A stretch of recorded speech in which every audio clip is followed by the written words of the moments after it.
When I'm feeling down, I can't win. Pour a strong cup of coffee and I tune in. I'm waking on up to Java with Jim. Now I know my best day can begin. Yeah. Good morning, ladies and gentlemen. Welcome to another exciting episode of Job with the Gems. My name is Jim Meyer, broker associate at Remax Gold. Now you have a friend in the real estate business. I'm here with my good friend Jim T. Chong the Wok Star. Now you have a friend in the publicity business. And we've got Robert Raney, who's been with us all week. We're having a great time talking about martial arts, and we could probably talk for another week solid, and you guys would learn some stuff. Jim, what are you drinking this morning? One thing I want to make sure we're clear on, the best way to start our day is to know what's in your mug. What kind of coffee is in your mug today, Mr. Meyer? Okay, well, my coffee is so smart that it should be paid millions of dollars to sit on the board of several energy corporations, kind of like Hunter Biden. Anyway, Robert, what are you doing? Are you drinking today? I am enjoying my first sips of coffee today. Okay, wonderful. And that is a scary coffee mug. Who did you steal that from? Bielka is his name, and he's been with me for a good number of years, a lifetime, so to say. Okay, it's funny because I lose everything. I've never held anything for a good number of years, except for a rash that just wouldn't go away. So, Jim, what are you drinking? Well, drinking the same thing I've been drinking all week over at Panera Bread. This is a purple color, of course. This a blueberry lavender infused drink here, like tea and lemonade. So love it.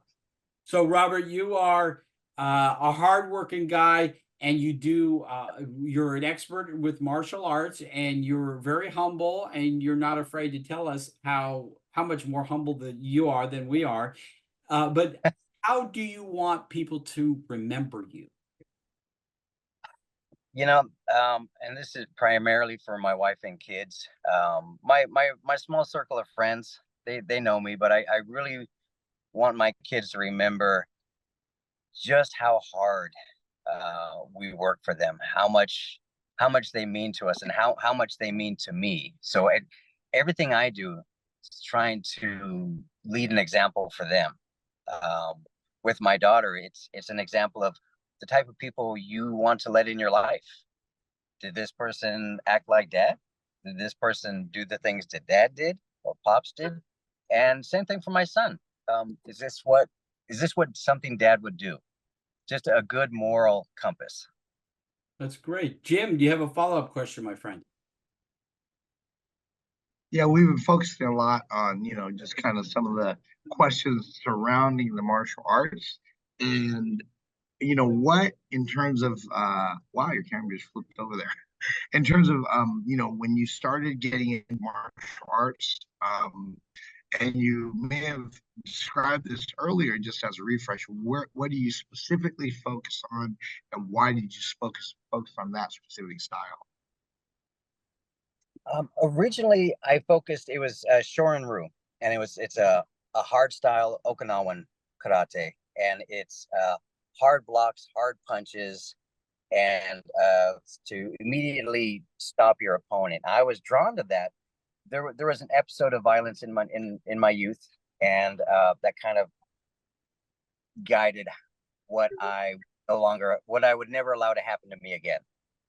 And I took that, and I would bounce around. I would stay with the style for 1 to 3 years, and another one for 2 to 3 years. Shotokan I loved. It's another hard style Japanese, and I drew myself into that. And then again, when I fell into the Lion's Den, that was a completely different world. I mean, I trained with Ken and Frank Shamrock, Big Scott, who is truly a Viking in all senses of the term. The man is a fighter. but that's where my learning changed. Is I learned that what I had done was great, and I had a lot of tools, but it was incomplete. And so I just kind of changed gears and took a left turn. Cool. Well, Robert, I believe this is the end of our week, and maybe you'll come back some other time. And where can we see you in the movies? I can't remember. I believe it's a movie called Soul Cage, which is streaming on Tubi TV, but you can also catch it on Amazon Prime. So you have two platforms and no excuses. There you go. Exactly. All right, Jim T. Chong, do you have any final words for the end of the week here? No, always great to start focused on some things that matter most. It's great being here with Robert, talking about martial arts. And martial arts, I can say, really helps people define character, integrity, and also just discipline, of course. So thank you, Robert, for being here. And Jim Meyer, it's always great working with you. And I just love always to hear what's in your cup of coffee. So Thank it's you. always And good. I always say honesty and integrity are very important. If you can fake that, you've got it made. All right, we'll see you guys next time for another exciting episode of Java with the Gyms. Thank you.